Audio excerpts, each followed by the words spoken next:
installation tour of institutions under his ministry. Among the departments visited by Minister Guy and entourage were the Abuko-based Water Quality Control Office and the National Central Focus Station at the airport. Fatou Jassy reports. Minister Gay and entourage's first port of call was Abuko at the Water Quality Control Laboratory, where they were taken on a conducted tour of the facilities by Fode Conte. Conte took time to explain how they operate in collaboration with stakeholders like NAWEC and PIRA in ensuring that clean treated water is consumed throughout the country, in line with the World Health Organization set standards. They also saw the microbiological lab and the chemistry lab, where 60% of the tests are conducted.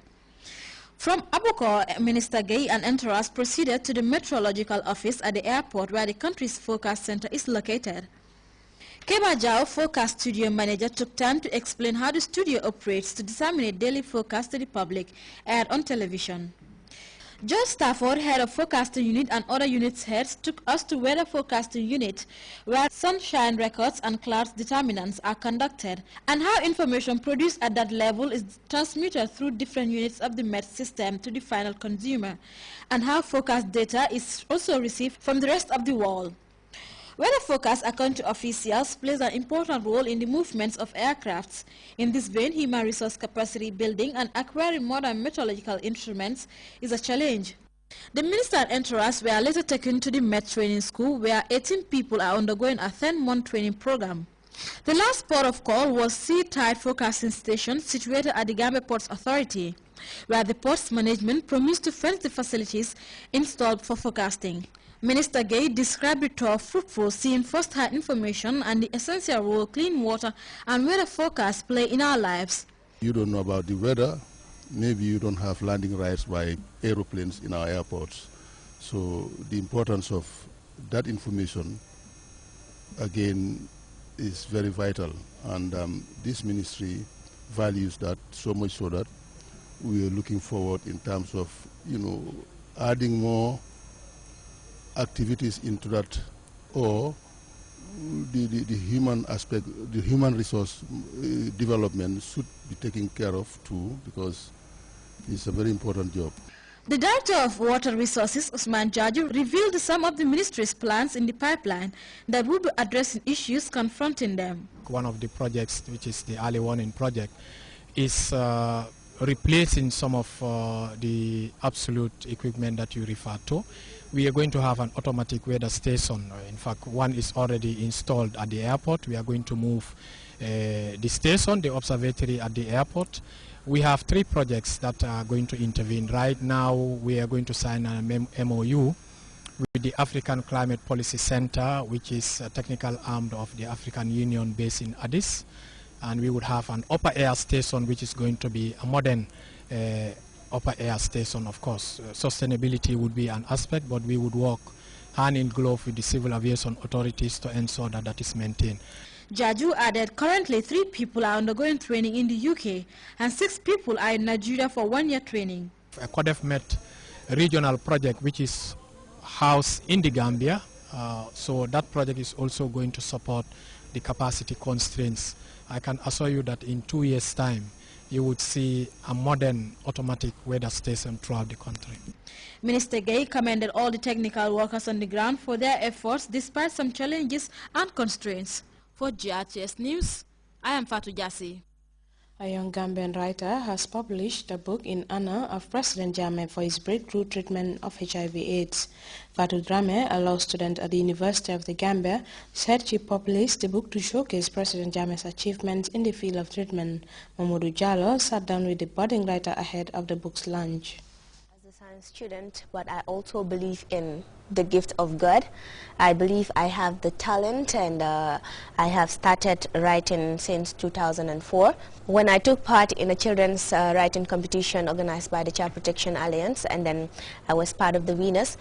Since then, I also started to develop this writing in myself, and later when the president also started treating the HIV/AIDS, asthma and other diseases.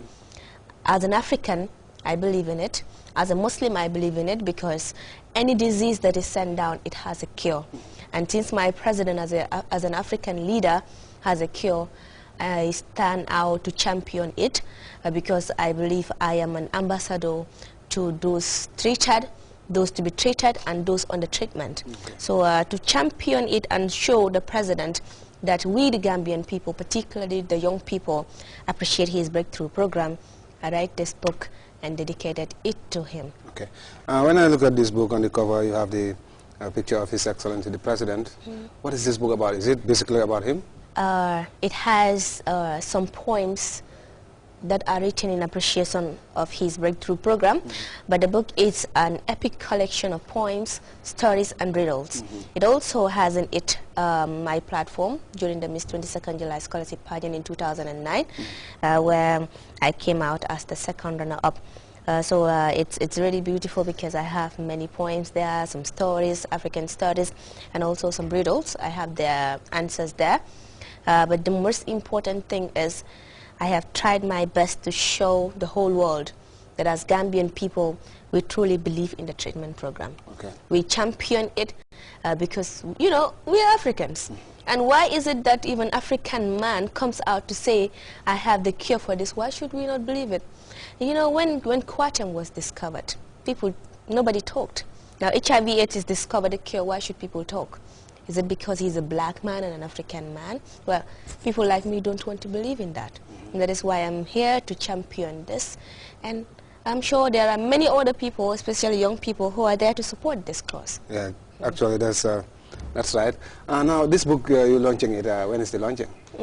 Under the proud sponsorship of His Excellency the President. I'm launching it Friday, 11th January 2013 at Caraba Beach Hotel, 5 p.m. prompt.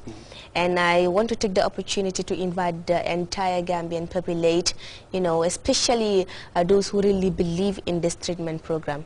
I'm calling on everybody, the school children, the young people, the women, old women, everybody to come and grace this very important occasion under the patronage of His Excellency the President. Ethnic clashes in southeast Kenya claimed the lives of 20 people, among them 5 children, and the opposition in Venezuela has accused the country's Supreme Court of meddling in politics. This as the top court in Caracas postponed the third swearing-in ceremony of President Hugo Chavez. These and other stories when we come back.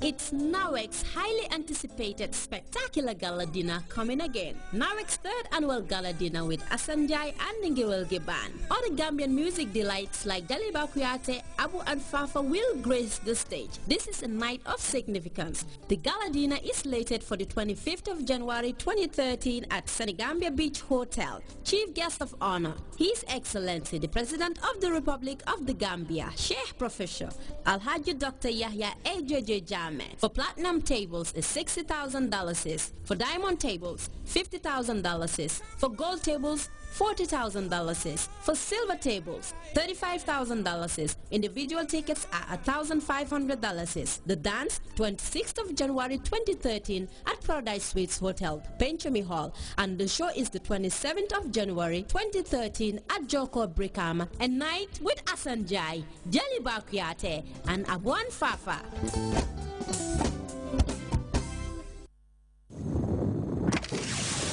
Welcome back to GRTS News. Ethnic clashes in southeast Kenya claimed the lives of 20 people, including 5 children, and 15 Russian sailors who are being detained for illegally entering Nigerian territorial waters are set to appear in court. Arrested since last October, Moscow is calling for the release of the men accused of arms running. We have details of those and other stories in this CFI report. Violence continues between tribes in southeastern Kenya. Some 20 people were killed over the past 48 hours in reprisal attacks between the Orma and Pokomo tribes, and children are not spared. Lost, unfortunately, 10 people, among them 5 children, and some of the bodies were burned in the houses. The two communities have clashed intermittently for years, mainly over access to grazing, farmland and water. Some 150 people have been killed in the region since the month of August. South African police fired rubber bullets to repel hundreds of rock-throwing farm workers during a strike for higher wages on Thursday. It was the second day of violence in the grape-growing West